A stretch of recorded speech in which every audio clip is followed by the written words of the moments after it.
Avon Resources Limited is a gold exploration company with significant projects in British Columbia, Saskatchewan, and the Yukon. Trading on the TSX Venture Exchange, symbol ABN, and the pink symbol ABN-AF. Surrounded by world-class gold deposits and mines, Avon's 23,000 hectares Forest Kerr Gold Project is located in the heart of the Golden Triangle in northwestern BC. For more information, visit us at avonresources.com. Welcome to the Goddard Report. Comments made on the Goddard Report and TalkDigitalNetwork.com are an expression of opinion only. Here is Jim Goddard. My guest is Jordan Bateman, Communications Director for the Independent Contractors and Business Association. His website, icba.ca. Welcome to the show, Jordan. Thanks for having me, Jim. Going into Christmas, you have 3 things that you'd like to put on your naughty list. You also have a nice list. We'll get to that in a couple of weeks. So first off, number 1 on your naughty list when it comes to construction and business. Yeah, well, unfortunately, it's got to be Premier John Horgan on the naughty list this time. So a few different reasons. First of all, he's running around the province crowing about a massive budget surplus of about $1 billion, which is great until you realize that he raised taxes $5.5 billion last year, and therefore actually blew through several $1 billion more in spending than the previous government did. So not a great start there. But what really lands him on the naughty list is his just blatant sweetheart deal with the building trades unions. So this goes back to the construction of the Patello Bridge and then some projects on Highway 1 east of Kamloops. John Horgan announced he announced that they were doing those projects, and then a little bit later it came out that the only people who are allowed to work on those projects are union workers, specifically unions chosen by the provincial government, and specifically the building trades unions who gave his party $2.5 million in donations in the last election cycle. So, very problematic. Those building trades unions represent fewer than 15% of the 250,000 men and women who work in construction, but they're freezing out essentially 85% of the market in order to go with this monopoly. And what that means is more expensive construction, less efficiency, and the unfairness of freezing out a whole section of the industry. Is there any possibility of a lawsuit, seeing as how you're discriminating against 85% of the people in that particular area? Yeah, so the Independent Contractors, of which I'm a part of, the BC Construction Association, which I'll point out represents both union and non-union members, the Vancouver Regional Construction Association, and CLAC, which is the most significant non-building trade union in construction in the province of British Columbia. They've all gone to court together. We've all gone to court together. We filed a lawsuit against this. We're going to be heard in the new year, and we're hoping that a court strikes down this decision, because you really are taking away workers' charter rights to decide how they organize themselves. What's very offensive about this is that John Horgan is saying, look, it doesn't matter how you think you should be organized. Sure, you and your coworkers, may have launched an employee association or do profit sharing or may have unionized with CLAC or another progressive union. We say that's not good enough. You must organize through these 19 unions, these building trades unions, who just happen to be our most, reliable political allies. That's bad news. This model was used in the 1990s, drove up costs on the Vancouver Island Highway project by at least a third. The government itself admits that this will drive up costs on the Patello Bridge by at least 10%. We think it's going to be more in the more like 20-25%, which means more expensive construction means less construction, because eventually the government runs out of money and can't afford to build the next project. So that would put in danger things like the Broadway subway project out to UBC or extending rapid transit in Surrey. Yeah, where I think it really kind of damages the future opportunities is for a replacement for the Massey Tunnel. So, $1.5 billion project for the Patello Bridge. If that goes 20% over budget because of this union monopoly, you're talking about, now I got to do math off the top of my head. I was told there would be no math. You're talking about, $350 million that you could have used as a down payment on the Massey Bridge, or Massey Tunnel replacement to start that project. So, if you end up extending it to school construction, you could see where, a $70 million high school becomes a $77 or an $85 million high school. That's one less elementary school you can build somewhere else in Surrey. So these all have trade-offs. The government wants you to believe that, this is somehow good, this somehow benefits the community. The only community it benefits is their union donors, because it lines their pockets with more union dues, and it really is. It is as cynical a payoff as you're ever going to see in government. Well, this almost sounds like the corruption that took place in the Montreal construction industry, where things cost millions more because of all the payoffs. Yeah, we see this quite a bit. So, the problem here isn't, some people say, well, wow, you're just upset because union workers get paid more. That actually is patently false. We've looked at their agreements on this, and, non-building trades workers, by and large, get paid the same. Some even get paid more than their workers. You got to remember, if you're the best bricklayer in the bricklayers union, you're still capped at a certain amount of money based on seniority. But if you're the best bricklayer at an open shop company, you get paid like the best bricklayer because you're so valuable to that company, and they don't have an artificial cap imposed on them by a union boss telling them what they can or can't pay. So, it's a totally different kind of model. The big problem is you have these non-unionized companies or progressively unionized companies, and your team gets used to working with each other. This is really important when it comes to safety. You got to trust the guys you're working next to on the site, especially on a bridge project where if you make a mistake, your life could be lost. So you need to be able to trust each other on these projects. Now you're talking about, we're going to force them to join a union and work with people they're unfamiliar with.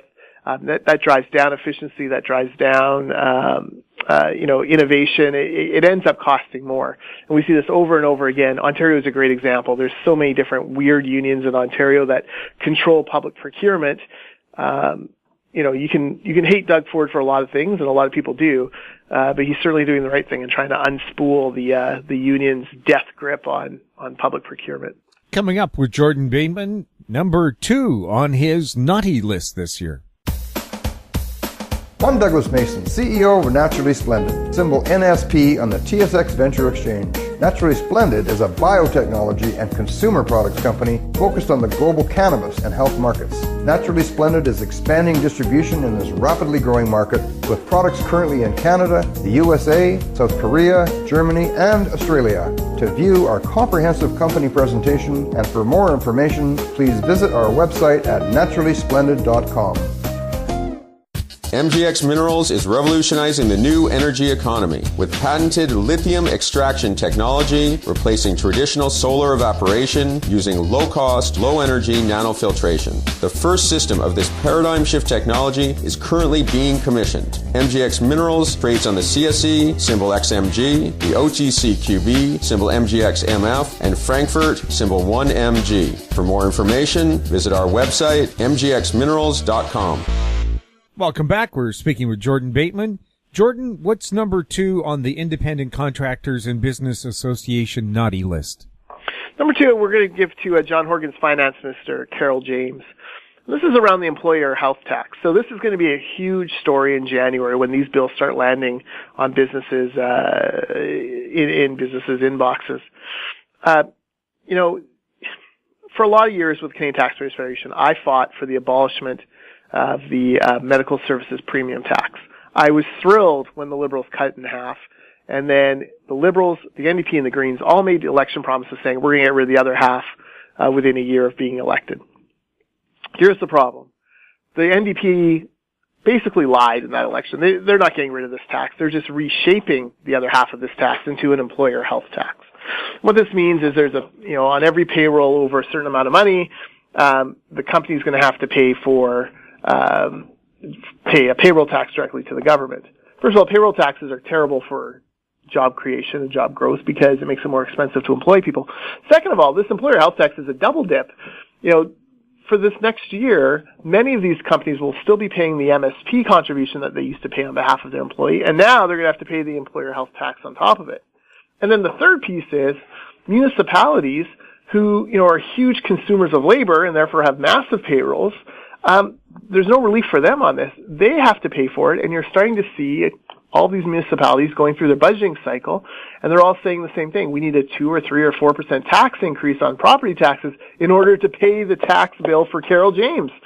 So, you're getting hit with it any which way. Your employer has less money to give you, your bonus or your or a raise, or to hire someone to help you, and you're paying for it through increased property taxes. So this is really an ugly tax policy that I think is going to probably explode on the NDP early in 2019. Would it have been fairer to have the medical services tax based on your income? That would have been more progressive, certainly. The truth is, the government's raised $5.5 billion worth in taxes. Surely they could have found a way to allocate that to replace the MSP. I just don't buy that they had this kind of. They didn't need to do it. There were other options for them. They could have eaten it. Of course, the NDP would, never do that because they don't want to give up any tax space. They want to take more and more taxes. That's, in their DNA.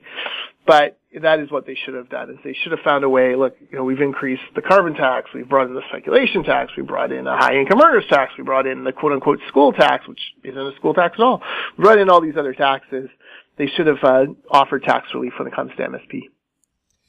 How badly hit has been BC when it comes to competitiveness against a place like Washington State, where voters turned down the chance to install a carbon tax? Yeah, we're getting our butts kicked by the United States. And it's so bad that even Bill Morneau has finally noticed in Ottawa and said that he wants to do more for competitiveness. It's not going to get any better. One of the stories in 2019 will no doubt be the details and the costs and the regulatory burden of John Horgan's new climate plan, Clean BC. All Clean BC is going to do is probably clean out your wallets. They're going to take a look at this. They're going to roll out these regulations. I think people are going to suddenly realize that, Clean BC sounds great, but it's going to be very expensive and very intrusive on everyday life. So we'll see what those regulations do, and it will, further damage our competitiveness with our neighbors to the south.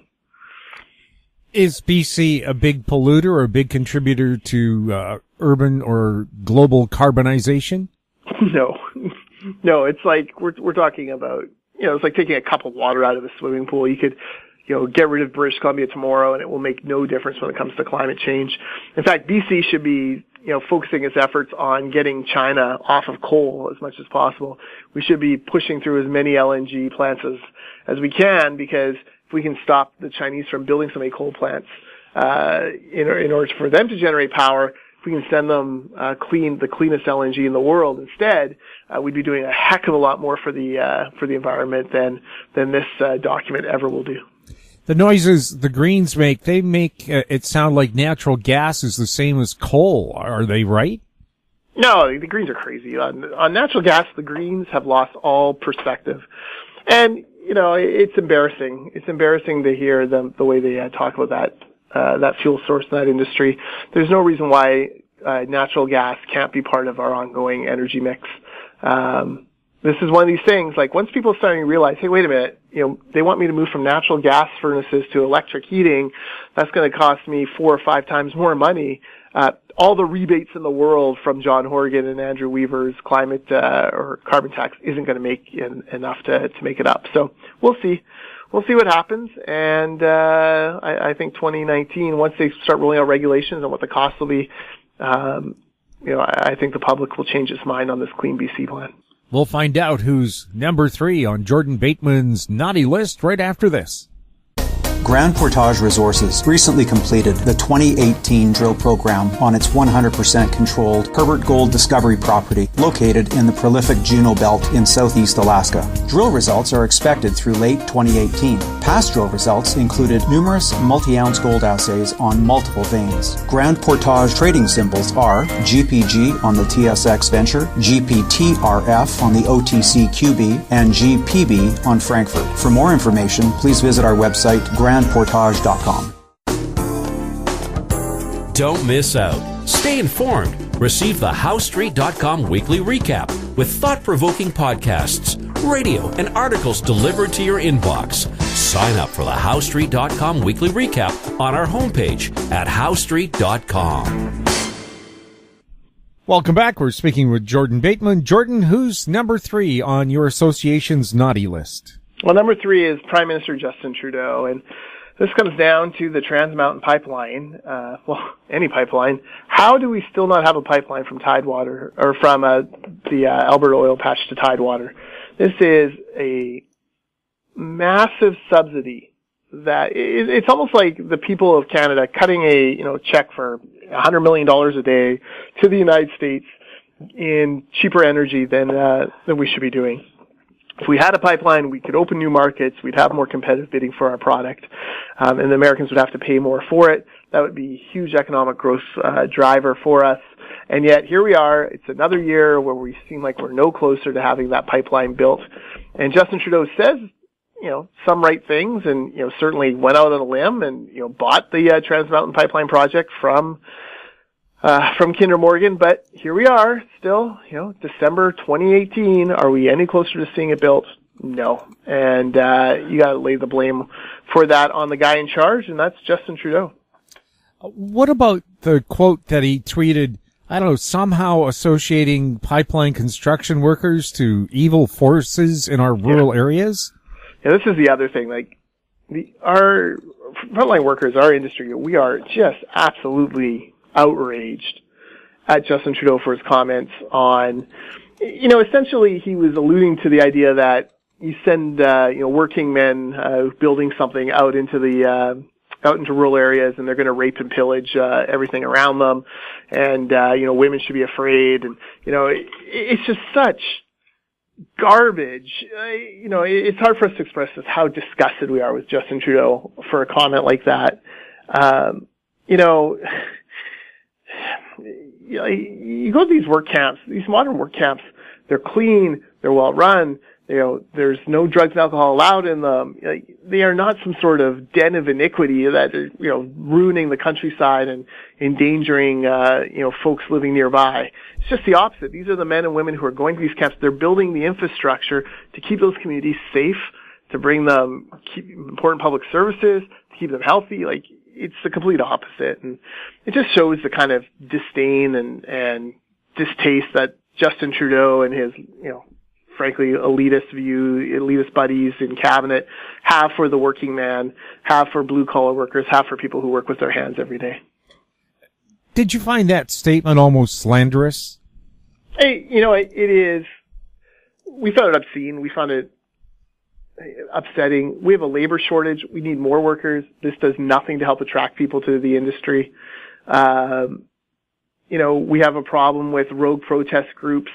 The Unistotans, for example, are protesting the Coastal GasLink. Every other First Nation in the province has signed off on it.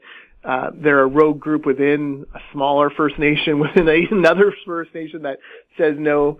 All you're doing is empowering these, eco-activists with false facts. And, it's hard to express just how appalling we found these comments. And it just boggles our mind that, Justin Trudeau, who now is the owner of a pipeline company, would speak so poorly of construction workers. Mm-hmm. Now, are there any other concerns you have about the federal Liberal government's policies and when it comes to the Construction Association?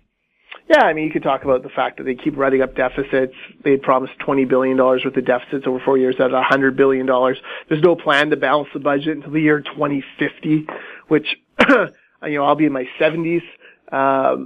These kind of things are going to eventually severely damage the economy. We're seeing a slowdown in house sales. That's bad news.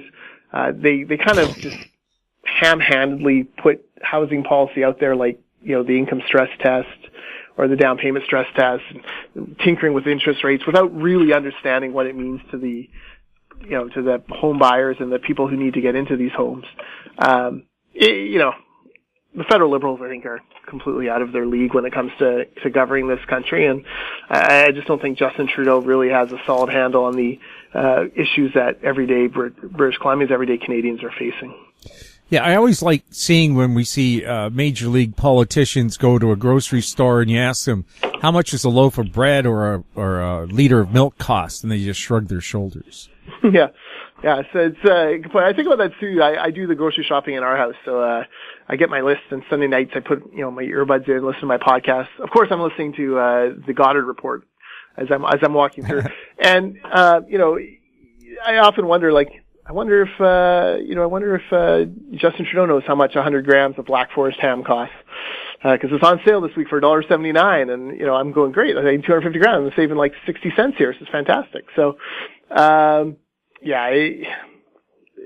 they end up in a bubble and they just don't see what's going on in the real world. It's frustrating. It is the way politicians have always seemed to have been. It's the kind of the rare person who's managed to stay out of that bubble, and I'm not sure when that last politician actually was. Jordan, in 2 weeks' time, we'll be releasing your association's nice list just before Santa arrives, and I guess you'd expect them to get something more than just a lump of coal. Yes, the nice list. It'll be nice to actually speak nicely about a couple of really significant achievements for both Canada and British Columbia. My guest has been Jordan Bateman, Communications Director of the Independent Contractors and Business Association. His website, icba.ca. You're listening to the Goddard Report on TalkDigitalNetwork.com. If you have any questions for the show or our guests, you can send them to info@HowStreet.com. You can find us on Twitter @TalkDigitalNet, our YouTube channel, Talk Digital Network. I'm Jim Goddard. Thanks for listening. Comments made on the Goddard Report and TalkDigitalNetwork.com are an expression of opinion only. The Goddard Report is available online and mobile at TalkDigitalNetwork.com. The Goddard Report is a production of How Street Media Incorporated.